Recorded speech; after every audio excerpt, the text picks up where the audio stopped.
am I tonight? Play for over. Depends. Will your friend, the footballer, be there? Oh, friend, football friend! Oh, what a superb goal! Stefan Moore, that is extraordinary from Ben Garuccio. You're listening to Football Friends with Ben Garuccio and Stefan Mork. After a week off, the boys are back on the mics, well rested and with all teeth. You best know you'll be hearing the stories of that from Benny as we wrap up a blockbuster A-League Men's Round 20 as the business end of the season draws closer. And one man who knows all too well throughout his career what it's like to be on top at season's end, Kosta Barbarouses joins us as we hear the ins and outs and some untolds of his illustrious Trans-Tasman career. All that and more coming up on Football Friends. Hello guys and welcome to episode 20 of Football Friends with Ben and Stef. We're back after a week off. Stef was a little bit under the weather last week, ended up missing the game because of it, but he's back to normal now. I haven't spoken to him in about a week and a half, so it's nice to have him here today. It's a disaster. I got sick as we were going to Wellington. Like, I didn't feel great, but I thought, you know what, I'm already here. I've got to soldier on. And then got back from the trip and, it was just a disaster. Tested again, still negative. So I thought, well, what do I have here? And then we had a day off. And I just remember I was going to pick up some balls for this academy session I was doing. Just on the side of the road, pulled over and just threw up my blueberry and banana smoothie everywhere. And I was like, this is not good. Messaged the physio and just said, listen, probably won't make it into training tomorrow. I'm not feeling great. And then it just got worse. Like 3 days of just literally laying in bed. I'd never had COVID before, so obviously everyone experiences it differently, but it was just like, it was horrible. Then I thought on the day before the game, they were like obviously checking in to see if I could come to training. And I said, listen, I'll go for a walk in the morning. And if I feel good, I'll come to training. Went for a walk. Could hardly even walk. So I was like, it's 40 degrees tomorrow. I said, probably can't play, but if they really want me to do a fitness test in the morning, I'm happy to do it. And they said, listen, you're a disaster. You're not obviously going to be able to play. So I missed out, and now I'm back. It was crazy. It was actually, I trained today for the first time, and it was 10 days from now until the last game that I missed, from just days off of travel and then being sick and it's not great. And I ran yesterday and it's still not great. Obviously COVID's not spoken about now, but it's not a good thing to get, and it really does knock you about. You finally found out what it's like to get it 4 years Yeah. later. I've had it not twice. I've had it twice, and both times I've had it, I've gotten injured in the next week or two of being back from it. So I don't know if that's just a coincidence, but I had it the first time, did my hammy, which was 10 weeks, and then had it again in the second year at Western, came back and did my calf a couple of weeks later. So it really does. It throws you about, and even just missing the training and stuff, it's not great, but hopefully it's not the case for you. Yeah, I know. No, well, I've dropped dropped like 2.5. I dropped 2.5 kilos as well, and I still haven't put that back on. So it's just weird. It's weird, but anyway, that's enough about me. Can you just give us a big smile to see how your teeth are looking? Guys, I'm back. If you're not watching the video, jump on the video. Honestly, I actually have to shout out the dentist. I don't know how they did it. We won't even worry about the game because the boys got the win in Wonderland, which was unbelievable after getting smashed there earlier on in the year. And it's been good, to be fair. We've been picking up some decent results of late. But yeah, I thought I was about to score. Next minute, I face plant the ball. And as soon as it happened, I knew. I put my tongue to the top of my mouth. And I was like, my fucking tooth's gone. I just lay there on the floor with my head in my hands thinking, what the fuck? How has this happened? I thought I was going to score. I face planted and now I'm somehow like this. So I quickly look around as I'm getting up. Don't know how because I've got the worst eyes in the world. Pick up my tooth, run it over to the bench. They put it in some milk. I became an A-League me. in one moment. From one moment to the next, I became a meme. And if you didn't see my Instagram stories in the hours following the game, you missed out, because met some geezer at the pub in Parramatta, and he had less teeth than me, even with the one that was knocked out. But he was an absolute legend, made a beeline straight towards me. He said, "Fucking hell, you've got only a couple more teeth than me." And one of the boys snapped a photo of us, and honestly, it's fucking all time. So you got to check it out, or maybe we'll get Jude to add it into the video. But yeah, all time, honestly. You know what? I was still like dusty. I didn't really like. It was hard to watch TV, to be honest. I just didn't feel like good. So I was like laying about. But I got a few messages from people, and then the video sent through. And when it got sent through, I thought like, fuck, this guy scored an unbelievable goal, because like you get a link of the play up, and I thought like you were going to score a volley or something. And then when that happened, I was like, nah, no way. Honestly, I looked about 60 years old. I couldn't believe it. It was just a chip in 1-2, but I was like, I look fucking terrible. I know. Well, so it was funny. I got it fixed. I look a bit better now. Yeah, at least the dentist could to get you in the next day, and you had nothing important. But enough about me being sick and you losing a tooth. We can get onto the actual football side of things. And like you said, you guys got the important win. The next day, then Melbourne City against Wellington Phoenix, who our guest Kosta Barbarouses plays for. They got a big upset win there. I know it's at home, and that's something that, last year or the years before you'd laugh about and think, what, Melbourne City upsetting Wellington Phoenix, even though they're playing at home. But that's the competition we're in this season. Then on to our game, we unfortunately lost again in 40 degrees. I know this is, we're not going to talk about it too much, but I don't think we should be playing games when it's that hot. And I don't know what your take on it is. I know we play in summer. It's hard because this is just the way it is. But, it's not safe. It's actually not safe. Like, you wouldn't actually tell people to go out there in that weather and play. But if we're playing for 90 minutes, there's going to be a day where someone probably drops dead and has a heart attack or something, because you shouldn't be exerting yourself that much in those conditions. And fair play to both teams. They got on with that, and watching it from home, the tempo looked reasonably good, but 2-3 days later, you're going to be ruined still from that. So, I don't know what you think about that, but it's just not safe. Yeah, the hydration for me is the biggest thing, because you already lose so much fluid through sweat in a normal game, and then when it's that hot, like away days in Brisbane or Perth when it's stinking hot. And yeah, when it is so hot like that, which I suppose the catch-22 in this country is, if you put a game on at 10 p.m, which they do in Spain and countries like that where it's hot around Europe, the crowds still come. But I guarantee you, if Adelaide United put a game on at 10 p.m, there wouldn't be anyone coming, because I can't even get a fucking meal at a restaurant at 10 p.m. in Adelaide. O'Connell Street Bakery is about the best you're going to get, I think. It's and you're not wrong. And that's the hard thing we've got, and even, what, on the flip side, you could say, well, we should change the timing of the season.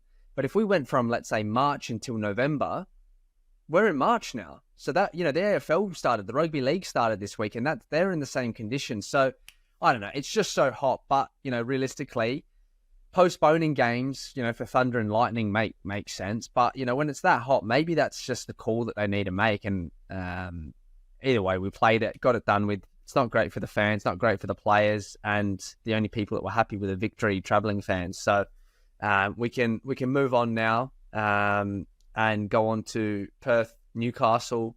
Another 2-2 game played out between those two.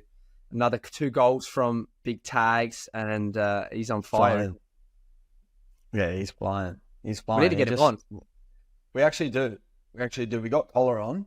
We got the what's it called? We got the young calf. Now we need the old bull.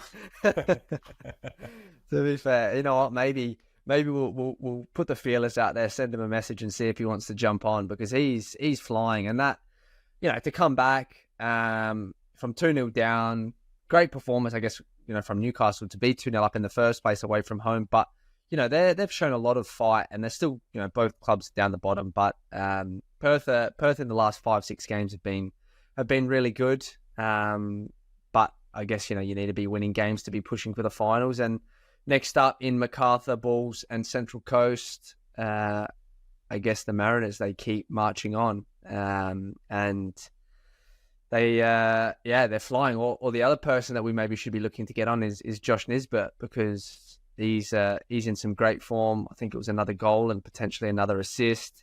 And they just keep winning. They are looking unbelievable, don't you think? Yeah, best team in the league, I think, at the moment. Definitely them in Wellington, but I think Central Coast just kind of edged it out, and they've been together that little bit longer, that team, and already gone through that success together.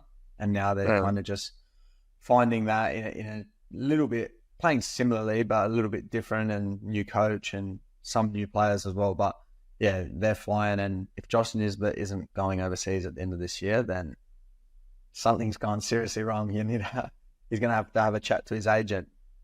Yeah, I guess they always talk about the height and the size, and you know what? It's the height and the size, but the other thing that is against us, and people probably don't want to agree with it potentially on the outside, but you would know, same with me, and we've probably spoken about it before. If you're an Aussie, automatically you start at the bottom, So people look at you as you're not meant to be a footballer anyway when you go over to Europe.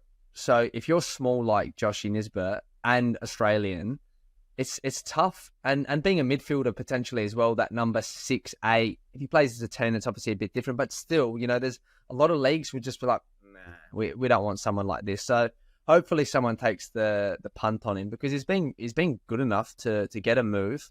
And if not, he's deserving of a big contract at the Mariners, or maybe one of the other big clubs will come in for him. I think City were rumoured to be chatting to him. So interesting to see how that one plays out, as, whenever you have success, you lose players. That's part of it. But the last game of the round, Sydney and Brisbane, a little bit of controversy there.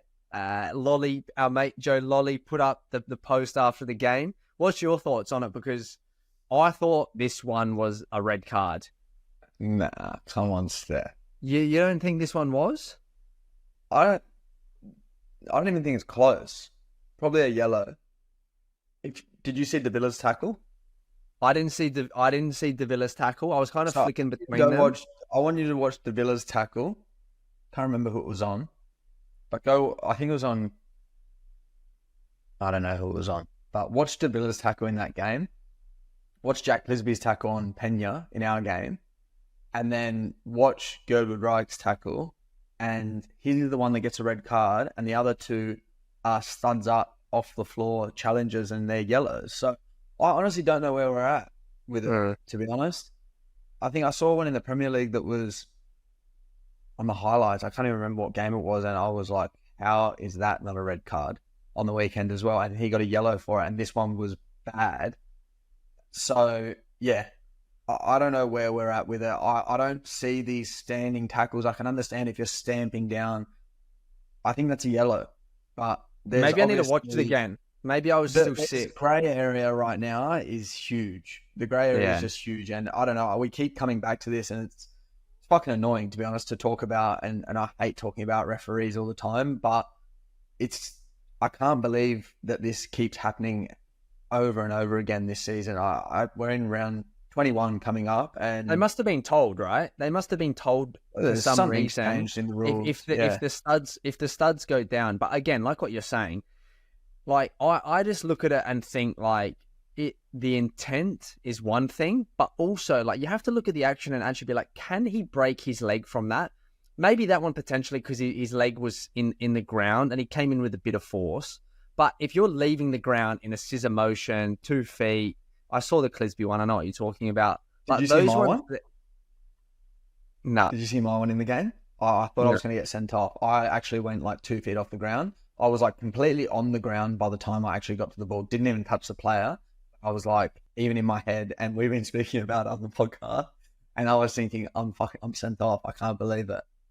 Luckily, I got a yellow, but on another day, it could honestly be a red. And I don't agree with it. but it's the way the game's going, and it's not personal against any of the players, by the way, anyone that we speak about on here, because as I said, I could have been sent off myself, but I just don't understand it. I don't understand what's a red card anymore, and that's a problem when players are saying that they don't understand what deserves a red card and what deserves a yellow card because we're the ones playing the game.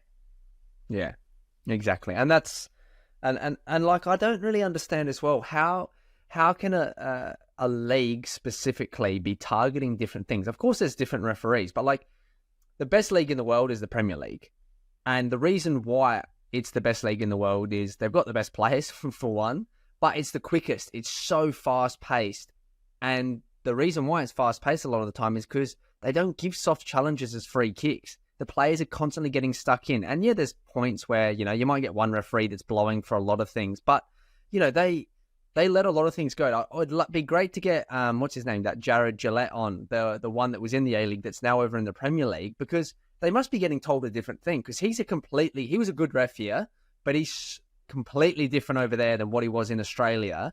And it shouldn't matter what players you're reffing, because a free kick is a free kick. A red card is a red card.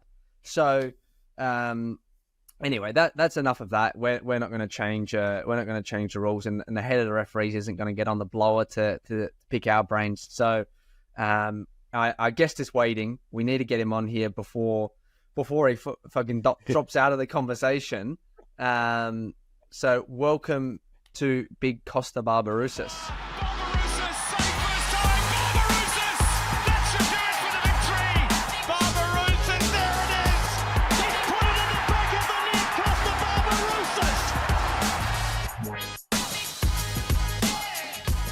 And big welcome to today's special guest. We've got Wellington forward, just recently being called up to the All Whites again, Kosta Barbarouses. Hey boys, thanks for having me. Thanks for jumping on. It's we only played you, what was it, a couple of weeks ago. You come off the bench and 10 seconds later, 2-1 up. So I don't know if the coach can take the credit for that or you, but it was a disaster for us.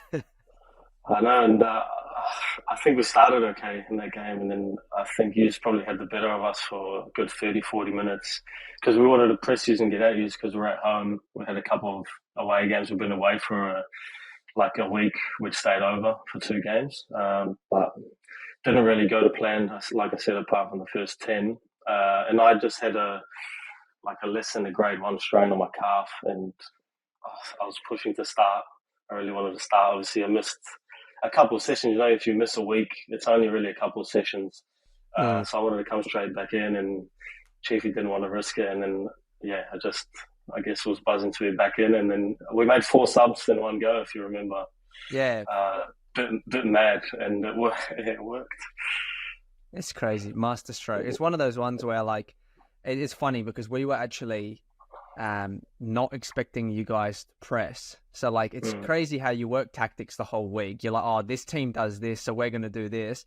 And then you get to a game sometimes, and as players, you're like, well, fucking hell, they're not doing what they've said they're going to do. So you got to make the decision on the field, obviously. But it's just one of those ones where football's just, as much as it's tactics, there's so much just luck involved, or right time, right place. You take the opportunity that you make those 4 subs, you come on. If you didn't come on, that counter attack, it's it's not the same thing. You don't make the same run, and that's or it disrupts the team even more, making them many.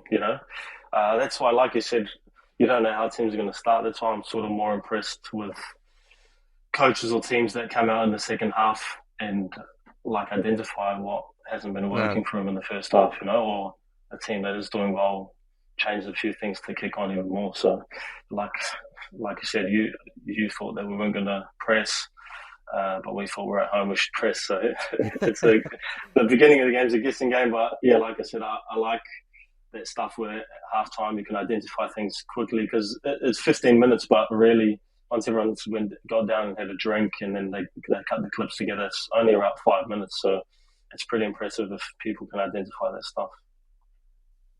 Yeah. No, exactly. I actually watched quite a few of Chiefy's press conferences because I think he's a pretty interesting coach. I think he's I don't know, this will be for you to answer later. I'll ask about Chiefy, but he seems like he's got like a lot of attention to detail. And he actually said in one of the press conferences that away from home, he kind of sets up a little bit different because he really maybe respects the travel that you guys need to do when you play away, and then at home to try and maybe get at teams a bit more. So maybe Carl should have listened to that press conference as well, Steph.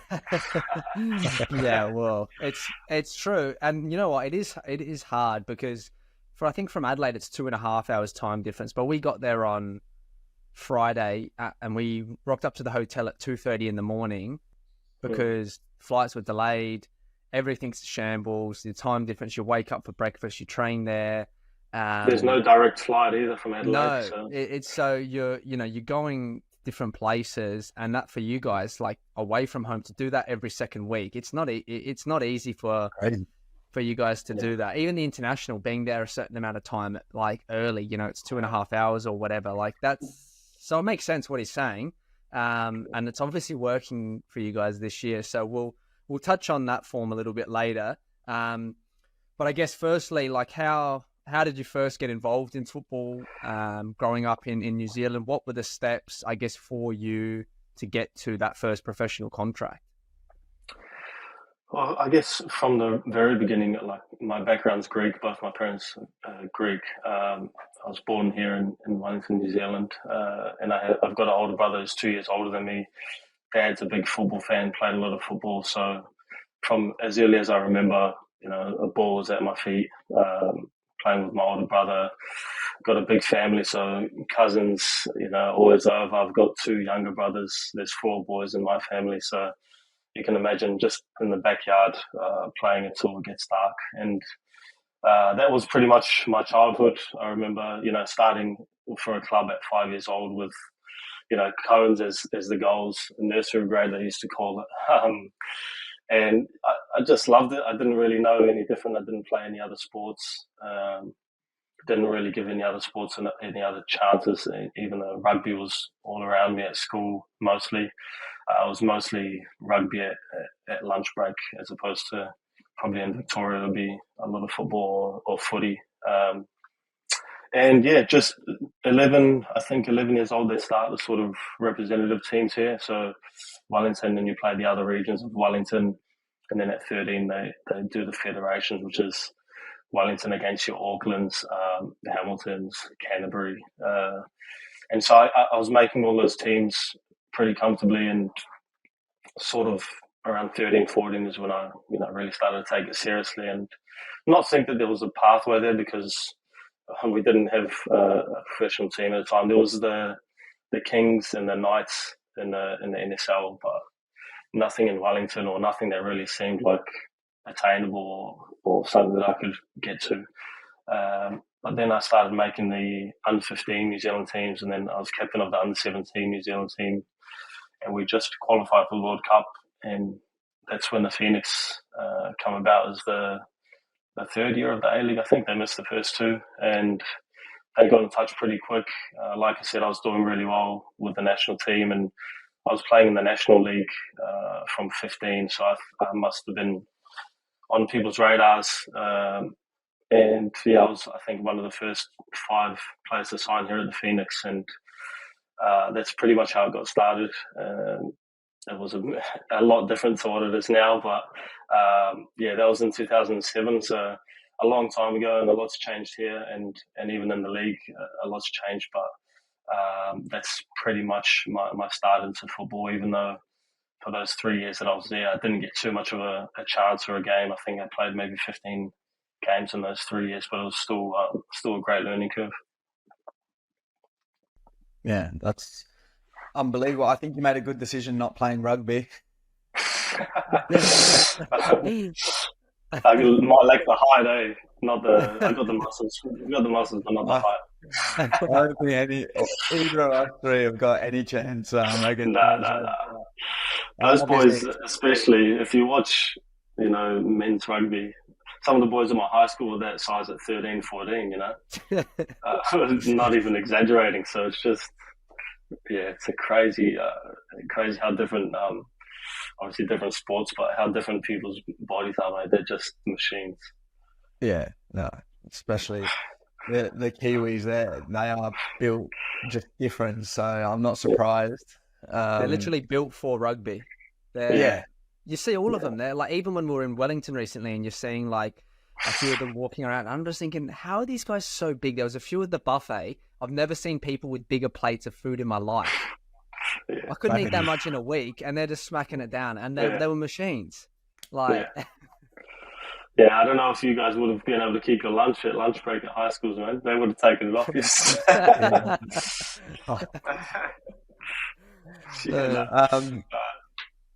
So obviously, you got the breakthrough, the initial breakthrough. I think you were like the youngest out of any of the players that signed at the very beginning for Wellington.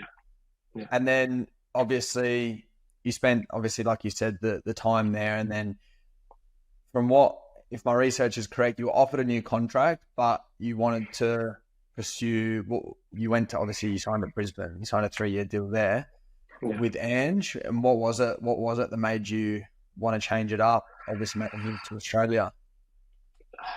It's a bit long-winded, but I'll touch on it anyway. It wasn't really officially put to me, the contract extension. It was like, and I can't remember if this came first or me speaking to other clubs first, but it was sort of just getting on the plane. I remember Ricky Herbert was standing in front of me and obviously going to a game, and he just turned around and said, we want to offer you another 2-year contract or something along those lines. And, I'm 19 or something. I said, okay.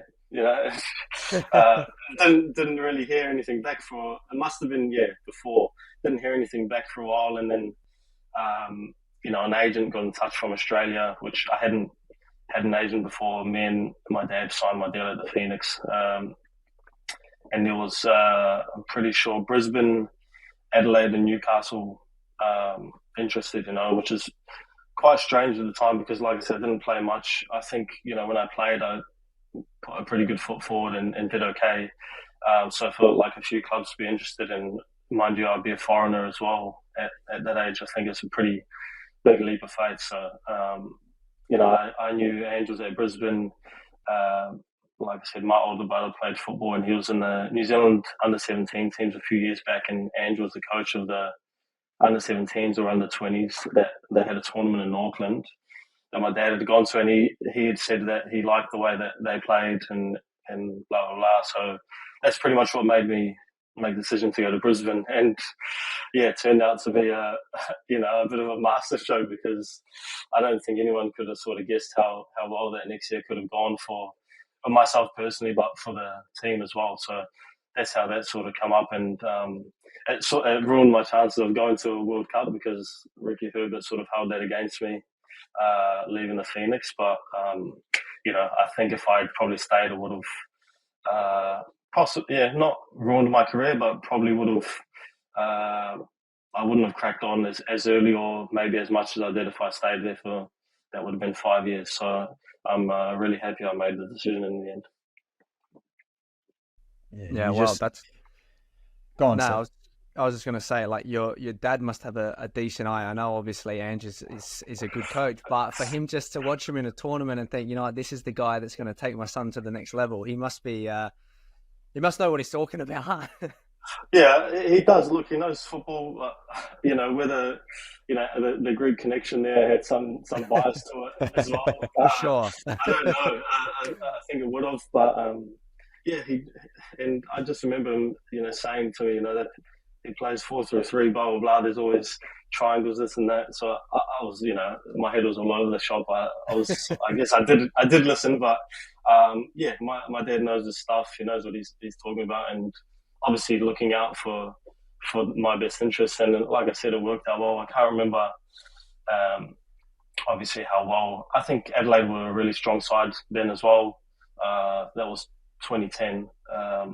Newcastle hadn't won it for a few years. They won their first championship, but Brisbane was sort of struggling at the time as well. And I think that off season before I came, they cleared out a lot of the roster and brought in a lot of us, not unknowns, but guys that like had a bit to prove, a bit of hunger, and myself, Eric Pardaloo,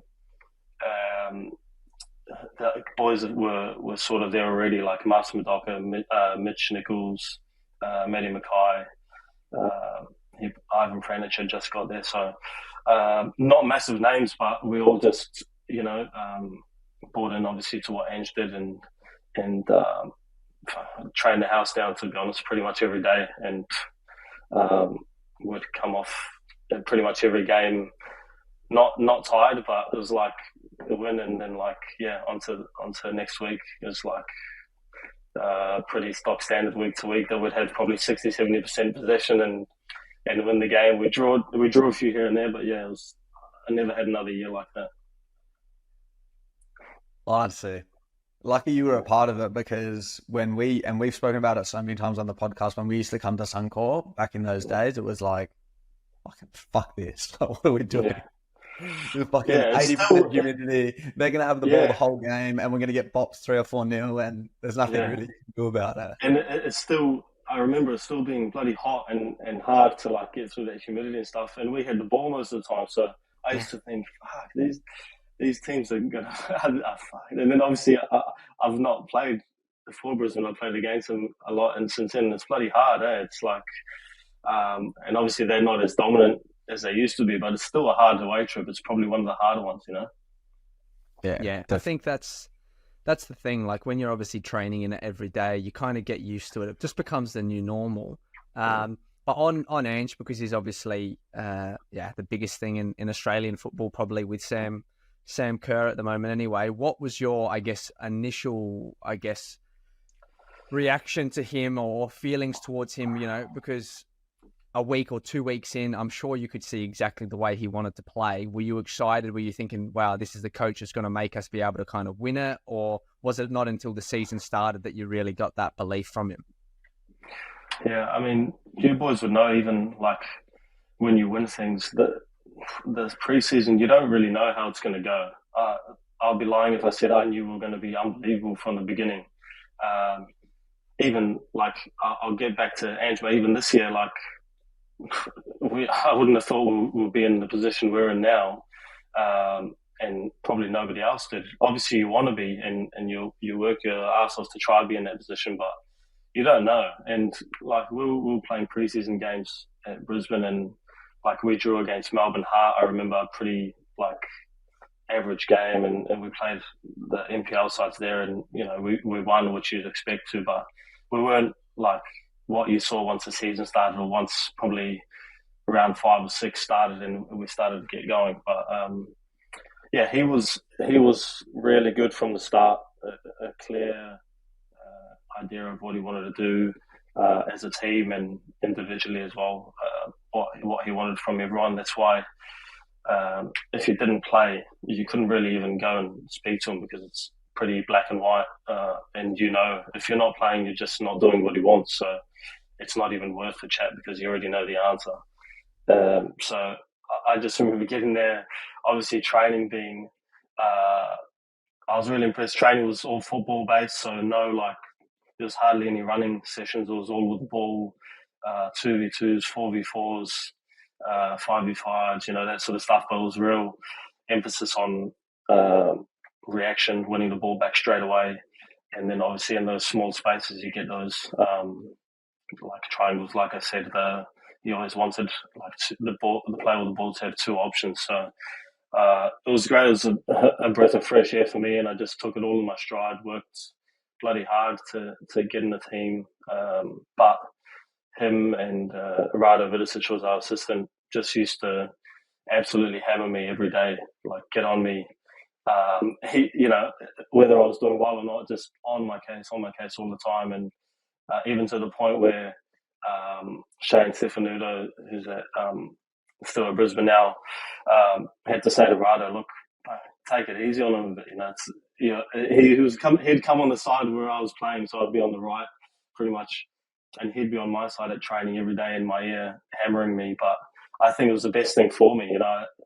You see kids sort of nowadays, they get sort of offended by that or bite back. I just took it all in, and I just knew if I did what they wanted and I was working as hard as I was, that things would click. And yeah, it was. unbelievable year.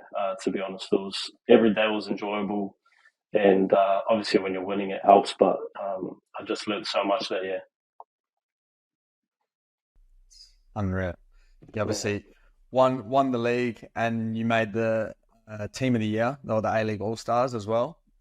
Yeah. And then you got bought by a team in Russia. I don't even want to try and pronounce their name, so I'm not even going to. But you went there for a year, which then led to another move to Panathinaikos, which is obviously being Greek heritage, would have been pretty exciting, I'd imagine. Yeah, dream come true. That's the club I supported as a kid. I still have videotapes from games from the 90s from them, that my family, when they used to come visit from Greece, they used to bring over tapes. So we used to watch those tapes all the time. So, so that year in Russia, it wasn't great. It was tough. I was in a good team. We're in the second div, but they were spending a lot of money to get promoted, and which we did do. But just hard. I just turned 21. Like you said, I had a really good year. I scored, I think, 12 goals playing pretty much as a right winger. And one of the things, at points in my career where I thought maybe at that time, if you see like 20, 21-year-olds these days in the A-League, if they're scoring 10, 12 goals, they're going to a pretty high level. Whether they play there or not, that's the move that they're making. So when I look back now, maybe I should have not backed myself more, but maybe been a bit more patient. Maybe the person that I was working with wasn't the right person for me, pushing that sort of deal through in terms of my career. But anyway, it happened. We got promoted. I played maybe half the games, started some, came off the bench or some, scored a couple of goals, and then went away with the national team. And I was going to sign on loan for a club in Cyprus, and I said, pretty much I'd go anywhere from there. So that was all pretty much wrapped up. And then the next day, he called me and said, Panathinaikos is interested, blah, blah. I said, yeah, no brainer, I'm going there. And just a dream come true. The year was... it was a tough year for the club. I think we finished third or fourth, which pretty much is a disaster there, because you need to finish, first or second. But again, we changed coach like 4 times. Twice when I was on the plane back from international duty, I got back and there was a new coach there twice. Just a crazy experience. But obviously living in Greece, living in Athens, living with relatives that I didn't really know that well, but still loved me like I've known them all my life. It was unbelievable. And the last coach we had was a Greek guy, and he really liked me, and I played probably the last 10 games of the season with him, started them all, and wanted to keep me on. But the Russian club wanted a transfer fee to make the deal permanent, which they couldn't do. They already said to me, they wanted me to stay, but I'd need to drop my wages to stay because they couldn't afford it, which I agreed in a heartbeat because I really wanted to stay. But ended up not being able to stay. I was that desperate for it to happen that I stayed in Greece for 10 weeks, my whole off season, waiting for it to happen. And then couldn't make it work, and then Ange was on the phone again, which led me to signing to Victory with Ange for the second time. Yeah, well, that's it's crazy to go and play for obviously the club that you support, and I'm sure it probably made it harder as well when you're struggling because you're a fan but a player, and then seeing the coaches come in and out, the business side of football. I think for any young player, but especially from Australia and New Zealand, it's quite similar. We're not exposed to a lot of that stuff when we're young players. We're over there. That's kind of part and parcel of the way it is. So it can be a really lonely place. But you're with Bruno Fornaroli as well, if we're correct. What was he like back then? Was he someone that you would speak to a lot, or was his English terrible? I pretty much taught him English. I don't know if he's... so that's why he's terrible when he got to Melbourne. Kiwi English. That's why I still can barely speak English now. We were there together for the year. he come from Italy, I think. Yeah, I mean, you could see what a player he was, but he didn't really get a sniff there. I think he played like 3 or 4 games, and yeah, like I said, you could see his touches there, the way he uses his body, like he has done here for 10 years. It was there, but for some reason, never really kicked on there. But yeah, he was a great guy. He was living really close to me. Another Venezuelan guy lived like on the next block from me, so I was actually quite close with the South American sort of contingent of our team, as well as the Greek boys. So it was a good mix, but yeah, just a crazy time. You see stuff there that you never see here in Australia. Like, I don't think many people are exposed to being paid months and months behind. You're losing it in a home game, and there's tear gas released from the fans, and your eyes are tearing up. You can't see because we went to play Olympiacos at their stadium at the Kaliskaki, and our fans are not allowed there and vice versa. It's one of the biggest, probably the biggest rivalry in Greece, but one of the biggest in Europe as well in terms of fan engagement in that. And we obviously we're in a massive green bus, so you can tell it's us from a mile away, and we park up by the change rooms, but over the top of the bus is the walkway where the fans are going into the stadium, the gates to get in. And there's a bit of a gap where you can see down, so you can see our bus. And I was one of the first off, so I was about 10, 15 metres off the bus. But one of their fans dropped a flashbang grenade down, like right by the bus. And you just went deaf for like 20 minutes. Like, I couldn't hear it. My ears were ringing and you couldn't hear anything for I was a bit further away, so it was about 15 minutes for me. Some boys just before warm-up still couldn't hear anything. So just another world. Yeah. It's like I said as well, we lost a couple games on the bounce. We're in third or fourth, not a great position, and our fans invaded the training pitch twice, on 2 separate occasions, pretty much just stopped training. About, I don't know, 100, 150 of them just turned up and walked on the pitch. And obviously I'm in the back. I don't want to, they don't probably even know who I am, but they want to talk to the senior boys in the team, why it's going on, what's going on. And like I said, somebody from this part of the world, but also being so young, being like 21, 22, seeing that, you do learn a lot from it. And it was, I wouldn't trade it for the world. It was unbelievable looking back at it. That is just a different world. Yeah, that's just nuts. Yeah. Did you guys lose the game to Olympiacos? No, we drew 1-1. I had a one-on-one. It was like maybe even from the goal kick, our striker flicked it on the end and missed the one-on-one. Got hammered for that. We missed another one-on-one. But yeah, we drew both the derbies home and away, which isn't bad. But even just to start one of those games was a highlight of my career. It's amazing, so good. Yeah, it's nuts. The atmosphere would just be fucking different gravy. The only problem is you couldn't hear it. Yeah, I couldn't.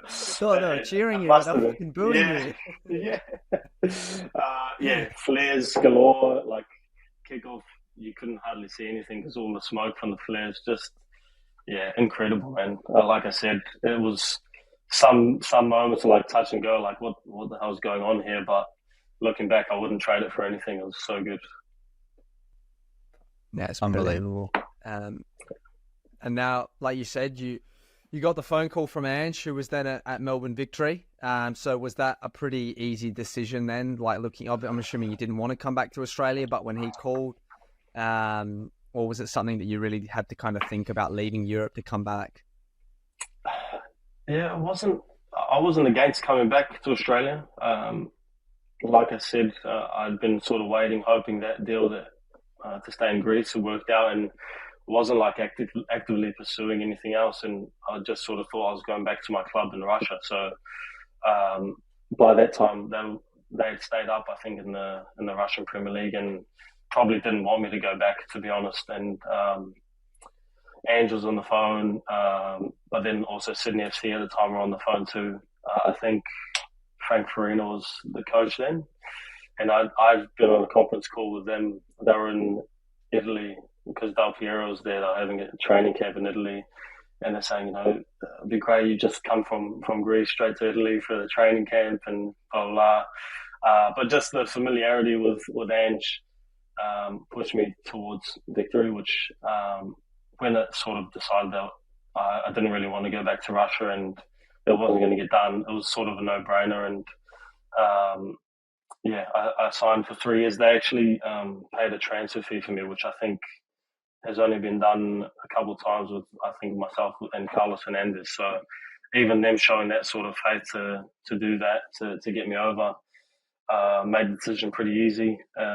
Obviously heard good things about Melbourne. I've only been over there a couple of times for a few away games, but knew it was a pretty passionate sporting place, and they had probably the best supporters in the comp, and probably still do, but especially at that time was pretty crazy how great the support was. And just to work with Ange again, but yeah, he left at round 3 to take the Socceroos job, so it was pretty short-lived. But then another, obviously, great manager and Muskie stepped in. Yeah, Muskie.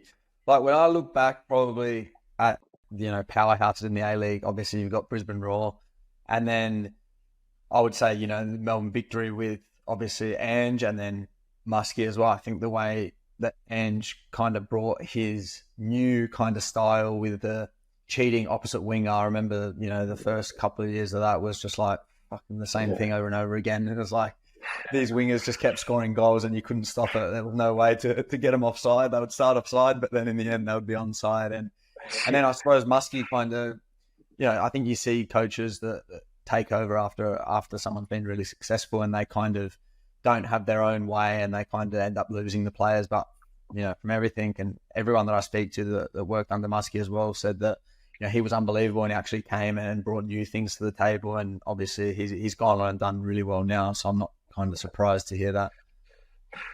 Yeah, for the beginning, he didn't change too much. We still stayed with the 2 10s and the 2 wide players. I think probably just because he wanted to just keep going as we were. And we had an okay year. I think we finished maybe 4th or 5th, won the first game of finals and then crashed out. But then obviously the big player we bought in that next off-season was Bess. So that sort of not forced us, I think Muskie probably wanted to do that where you bring in a number 9, play 4-3-3. So I think he did have his own ideas, probably just was smart in the end to implement them when the time was right, and probably knew he couldn't do all the players we had at the time with the squad and had to wait till the off season. So really smart guy. If you look at him from the sidelines and don't know him, and you just know him from some of the crazy tackles he's done or how he acts on the sidelines, you wouldn't really unless you worked with him, know how sort of articulate and how sort of well-rounded, I guess, he is. And I think one of the hardest things as a coach is what you say and when you say it. It's like to a group. I just think in any sort of team meeting, you can say the wrong thing that might just piss one player off or 3 or 4 players off, and you've lost him for a couple of weeks, And he was unbelievable at that.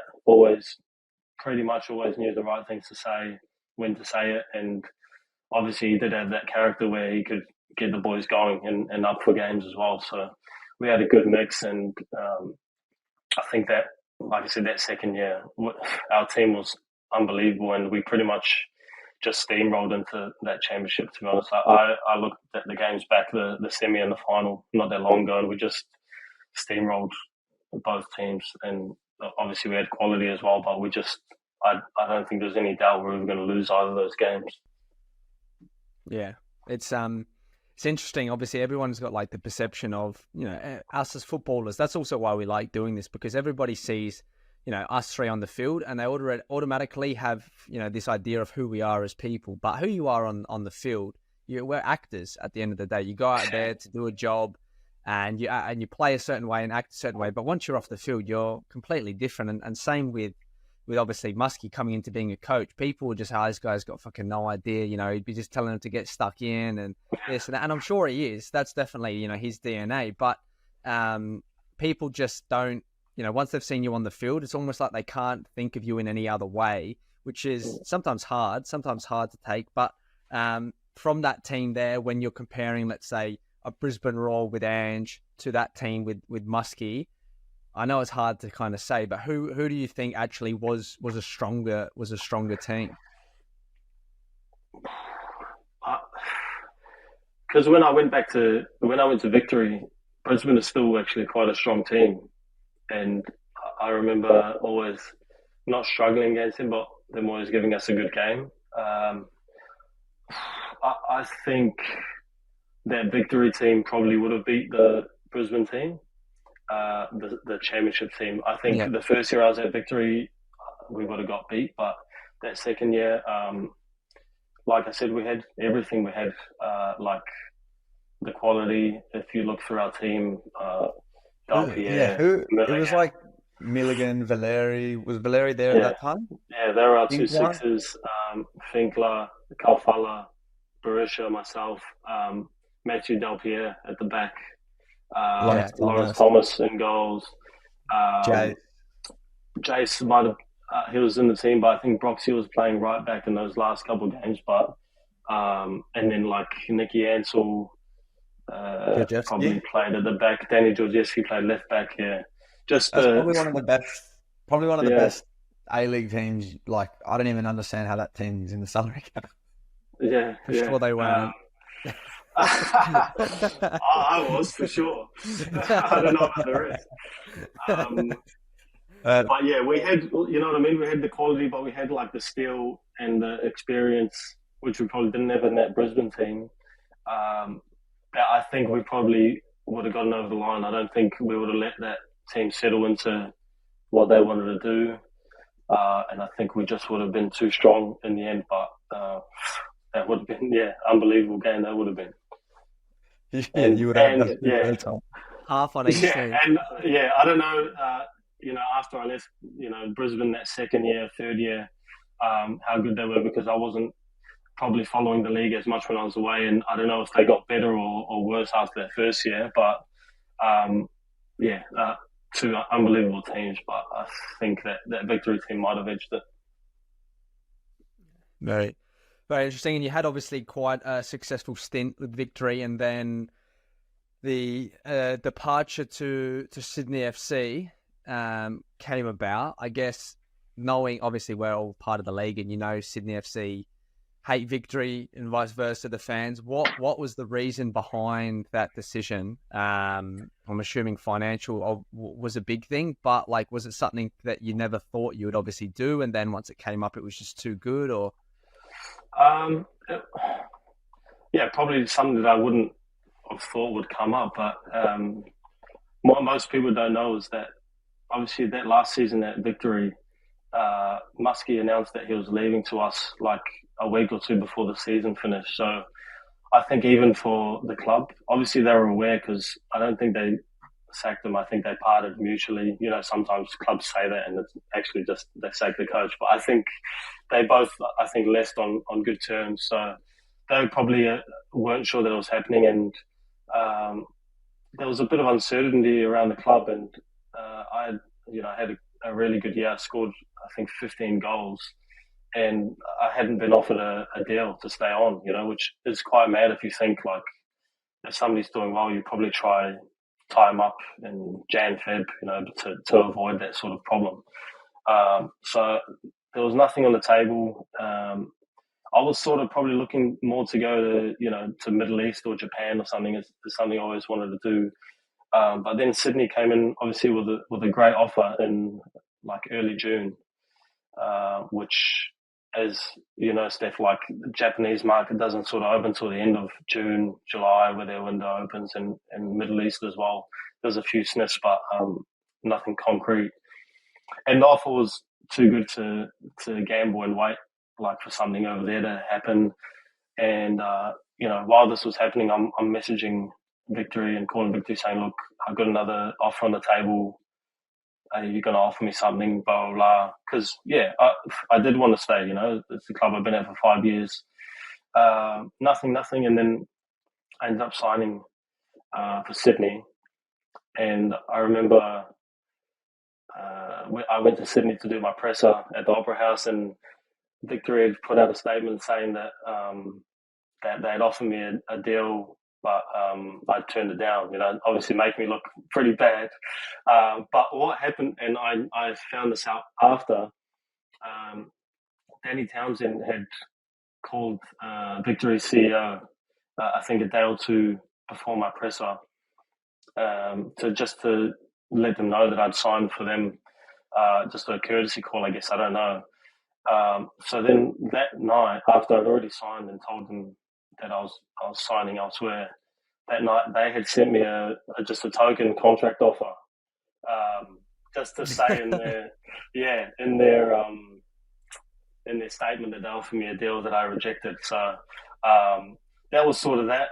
Again, it wasn't like I left Victory for Sydney. I didn't really have a choice. There was nothing on the table until a token contract after they knew I already signed elsewhere. So, but yeah, again, probably something that I didn't know or think was going to happen, but joined another pretty unbelievable team and won another championship there my first year. And that team was probably up there in all-time teams that I've played for too, to be honest.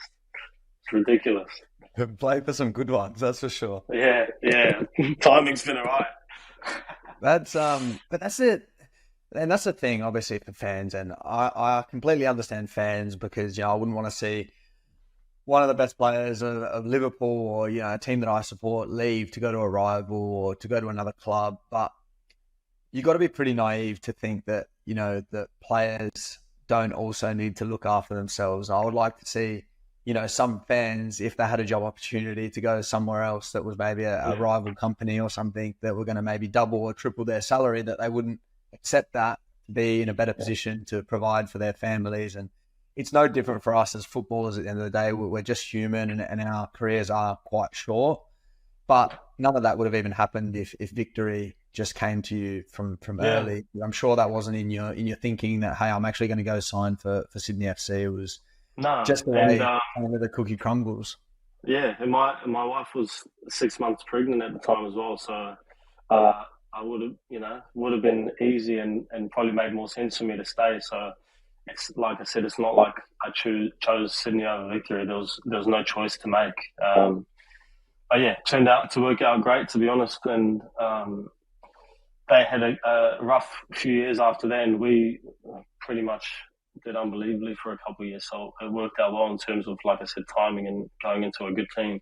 But yeah, like you said, with those bigger teams, I don't think it happens as much because obviously players are tied down to longer contracts, and then it would have to be a transfer, where they're paying a transfer fee. So in the A-League, if obviously if I was at Victory and had 2 years on my deal and Sydney wanted to buy me, then if it was up to me, you'd obviously just say, no, you're happy to stay. But like you guys know, transfers only happen through free agency. So it never really happens like that. It also probably kind of tells the bigger story about why maybe Victory struggled for a couple of years, because if you're not even, trying to lock up one of your best players when you're coming out of contract, then that probably explains maybe the position that the club was in at that stage with who was looking after things up top, and maybe why it did go the way it went as well.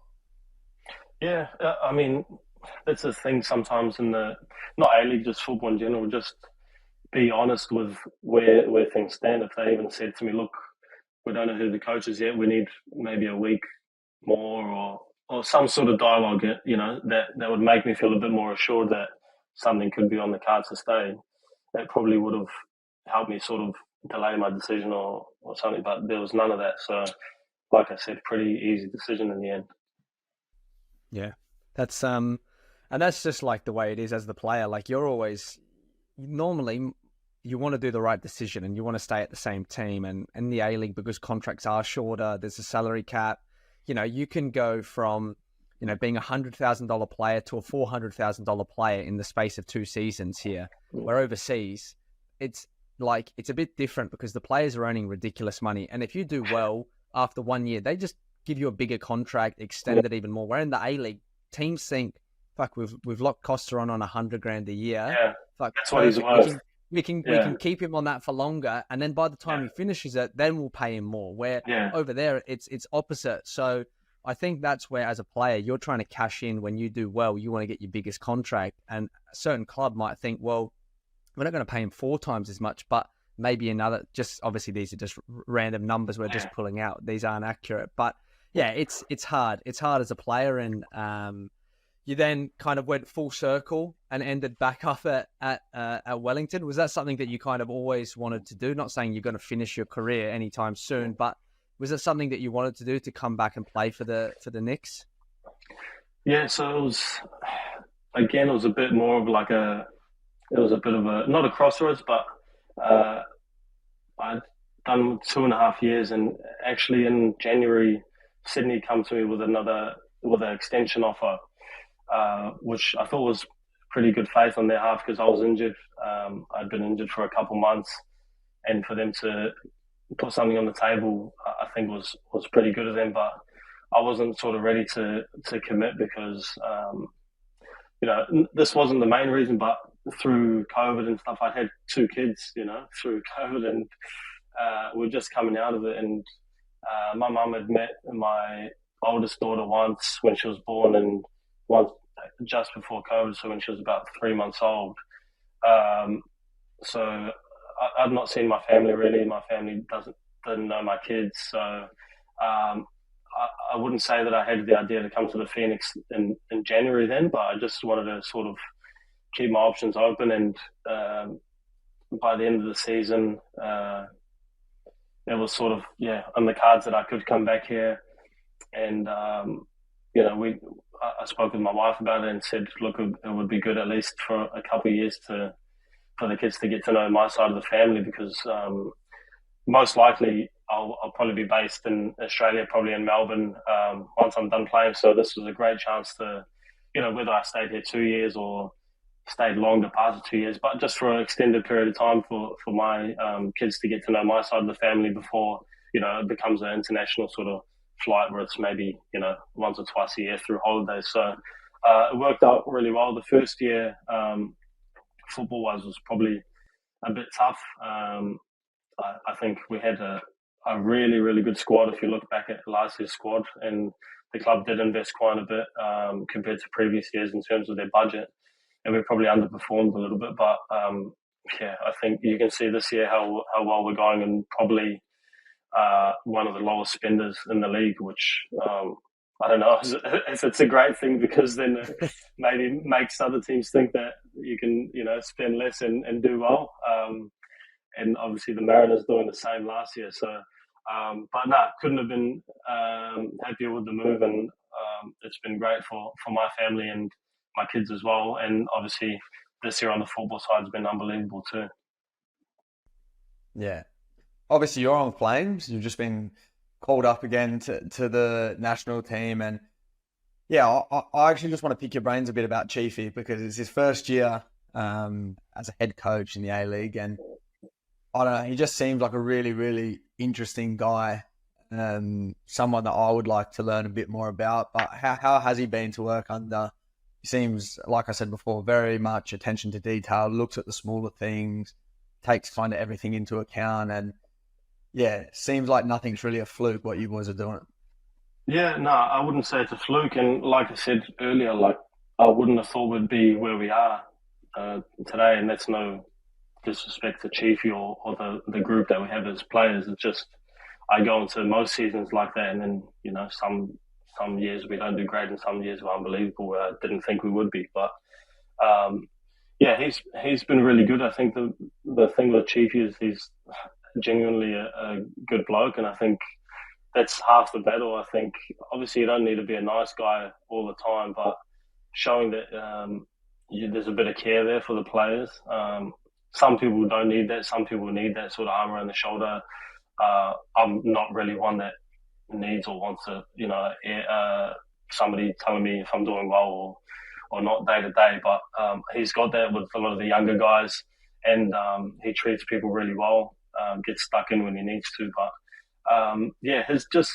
his attention to detail. We started off the season in the preseason trying to play pretty much, without saying he's copying someone, but sort of like how Brighton tried to play with the two really wide wingers playing out at any sort of cost and trying to break the pitch up into two halves really, or the half into two halves, and get out of the initial press, and it becomes a counter-attacking moment when we have the ball in our half, even when we start with possession. So we started to try to do that. There was some moments where it was working, but I think he sort of thought with the players that we had, we'd be better suited to trying something else. And it's a thing, like he messaged me out of the blue one night and said, question, do you remember playing Christmas Tree with Victory and this year, blah, blah, blah. And I said, yeah, it worked really well, blah, blah, blah. And that's sort of most of the time what we've gone with. We've gone to a back five at times, but like you said, when we've been in away games and struggled with injuries a little bit. But for the most part, it's sort of been that Christmas Tree. And again, he always tweaks a few things, whether it's a complete formation change or a few little bits and pieces. He'll tweak something every week. And sometimes there's players, because it could change from like Wednesday to Thursday, he might think, oh no, we'll go back to what we're doing, or we'll do something different again to what we did yesterday.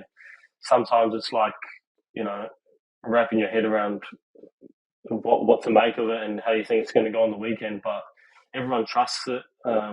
Obviously, you can see we trust it and we buy into it. And I think that's a big hurdle to get over as a coach, for people to buy into what you're trying to do.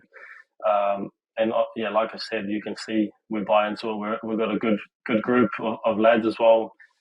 Ben, probably like you guys at Western, you went on a roll, a couple of years ago and took the whole thing out.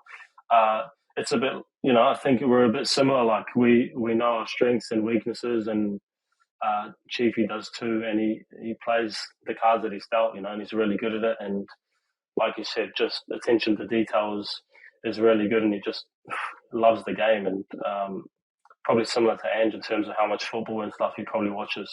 Different guys, completely different guys, but similar in terms of their sort of their like sickness for the game, I guess. Well, no. Yeah, I think that's as a player, like with me and Ben, we speak a lot about it, and like, there's not many coaches, I guess, that like really, football's pretty basic, most coaches are similar, you can have a good one and a bad one, but like you said, it's a lot about, if they're a good person or not. And there's not many coaches that you have that really kind of blow your mind, for example, or make you think a bit differently about football. And he kind of seems like he's someone that does think a little bit outside the box, and maybe because his first season as well is trying a few different things. But as a player, like, that must be exciting as well when you're coming into training, knowing that every day is a little bit different, or the formation's a bit different, and he's messaging you that at night. So he obviously trusts you as a player. So it must be, I guess, that, being an older player, you're still kind of happy and excited to rock up to training every single day. Yeah, and again, like pre-season, we were doing some mad stuff, like some mad sessions. We were like playing games in like a triangle with like three big goals, with like 20 players in there, and like playing these possession games with like 22 people in a probably 30 by 30 and stuff like that. And I was thinking, what's going on here? And like and we had a lot of young players in from the academy, and the quality, no disrespect to the academy players, the quality of some of the sessions early on was like, and we just, it was all a bit, unknown for us, and the quality from everyone wasn't there. And I'm not just saying the young boys, but when you just bring in people that, you don't play with regularly, and that, it was like, it was a bit like, what's going on? But yeah, he's been brilliant, especially for me. He like every week he'll sort of chat to me and say, I'm thinking of doing this. Do you want to play, like, he'll say, for example, do you want to play on the right or on the left or in the middle? And that's like, wherever you want me to play. I've never had that sort of like luxury to pick where I want to play. I just want to play, or I'll play where you want me to play. But the even Messi just role. hearing that, yeah, not quite. But even like just your coach telling you that gives you a bit of a boost. It's like he just wants me to play where I think I'm going to be effective. He's just it's been a breath of fresh air for us. I think in terms of as well, last year everything was very controlled and to the structure, and he's just given us a bit more freedom. Especially, we are a bit of more of a counter-attacking team. We do control position at times, but we are a counter-attacking team a lot of the time. And like I said, even for him to spot that about the characteristics of the players we've got is shows you he knows exactly what he's doing. Yeah, it's unreal. I'm as I said, I'm really intrigued by him. Seems like it'd be very enjoyable to play under, and just I guess to have a coach that actually does kind of confide in you, or give you a call just to make sure that you're all right. I suppose shows what kind of guy he is as well away from football. So no, it's you boys are absolutely flying. That's I think all we've got from you. Steph, do you have anything else to ask? No, I think we'll wrap it up. The time difference, it must be getting late there in Wellington. 8:30. It's nearly my bedtime, lads. Yeah. Well, sorry. we really appreciate you coming on.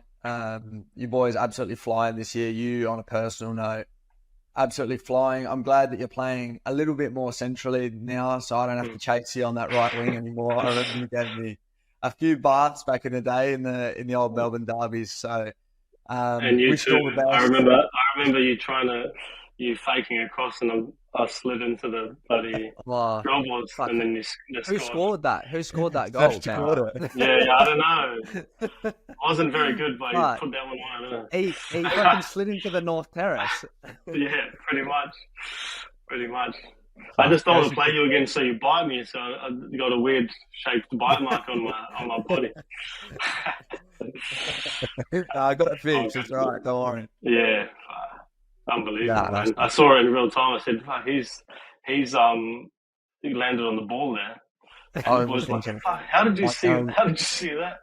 I can't believe it. I was just thinking, I'm going to be a fucking meme.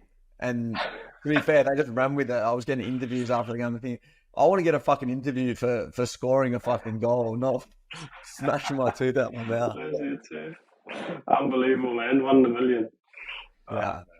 Anyway, thanks a lot, boys. Appreciate it, and all the best with the podcast as well. It's been really good. I've really enjoyed it. Thank you very much, man. All the best. All the best, boys. Football Friends with Ben and Steph is proudly brought to you by the Inner Game Journals, started by none other than our co-host Stephen Moore. The Athlete Performance Journals were created to help athletes of all abilities become more self-aware through goal setting and reflection. On or off the field, the mental side of the game is so crucial to help you feel and perform at your best. Head over to www.theinnergamejournals.com and use code FOOTBALLFRIENDS to get 15% off all products. If you're a club, school or academy, you're in luck. Stefan also runs workshops, and he's just released the app version, which will allow you to give direct feedback to players. Download the app for free today. Search The Inner Game on the App Store. Another great guest. Really interesting. I guess we were played against him years ago on the field, and even what we were saying about you have an idea of someone. And he just seems like a top guy on the field. You never would have thought that all those years ago. Not that he was a bad guy, but seems like a really good guy. And it's interesting to hear some of his stories, especially in Greece with the fucking flashbang. Like, what the fuck? Like in COD, fucking Modern Warfare 2. I'm surprised they didn't have the Claymores out there as well. They're actually crazy. Like, it's just a different world. But yeah, you're right. Like, honestly, I used to hate the Victory players. And part of that was because they were fucking very good. They were a very, very good team. So that was one of the reasons. The other reason was because we were young boys coming into Melbourne Heart, and we got drummed into us that Melbourne Derby, that's the biggest fucking game of the year. And you're not friends with these guys. You got to fucking go out there and beat them. So I was like, Yeah. all right, well, I got to be fucking on in this game. And I just remember like the only way to really have a chance against them or to beat them was you had to be like super aggressive. So I just remember playing in Kosta, and all I was thinking the whole time was like, I'm not letting this guy face forward. I'm not letting this guy have any time on the ball. And to be fair, we had some really good games. We had actually a few good results, to be honest, against Melbourne. Victory as well in those times. But derbies are always just feisty games, and there were some games as well where he just absolutely took me to the cleaners. But that's football. He's a top player, to be honest. He's actually had a really, really successful career. Obviously, maybe didn't reach the heights over in Europe, but still to play for a club like that in Greece, one of the top 2-3 biggest clubs in Greece. Played for probably 3 of the most successful A-League teams with Sydney, Brisbane Crazy. back in the day, and Victory. Like he actually played in all of them. Which you know what? Like that's where football, as much as it's right decision, right time, so much luck is involved with you get the right coach, the right group of players around you. You've gone to Brisbane because of his dad telling him he looked like he played a good style of football. You go to Victory in that moment, and Ange ends up leaving, but Muskie comes in. You could recruit those players, and then same with Sydney. Like it's it's something that winning one championship is amazing in your career, but to win as many as what he's done, and to be over 3 different teams, and I guess he's probably thinking in his head, I might have a 4th one on the cards here this year with Wellington. So no, it's really, really interesting, and I think hopefully the Wellington Phoenix and the New Zealand fans that are listening in will enjoy that one, because we hadn't had anyone on from the Knicks, no Kiwis. So we looking forward. We didn't even get to speak to him about the new Auckland team, which was what we wanted to speak to him about. But the chat, honestly, they go quite long, guys, and we like to go into quite a bit of depth and actually learn about the players. So they go on a bit, and we're still rambling on here now. But we didn't get to speak to him about Auckland, which is a bit of a bummer. Yeah, but it's it's great for New Zealand football, and there's plenty of players that have probably been missed because they don't have the pathways, and now that they do with the academy at Wellington and Auckland coming in, so all round is good for New Zealand football. But that is all we've got time for today. Enjoy the weekend's action of A-League. There's plenty of midweek games as well, so hopefully you've tuned in for all those games, and this podcast can tie you through until the Friday night big blockbuster between the Jets and Adelaide United kicks off. So thanks for listening in, guys, and Ben will tell you exactly where you can find us on all socials. Yeah, guys, we're at Football Friends Pod on Insta and TikTok. We're at Ben and Stef Pod on X, and Football Friends with Ben and Stef on YouTube. You can see my new pearly whites on the YouTube version, but hope you enjoyed this one, guys. We'll be back next week to go over all the A-League games for the weekend. So enjoy watching the footy, and we'll see you next week. Thanks, guys.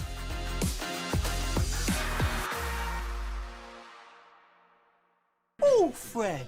Fuck you lot, where's the beer?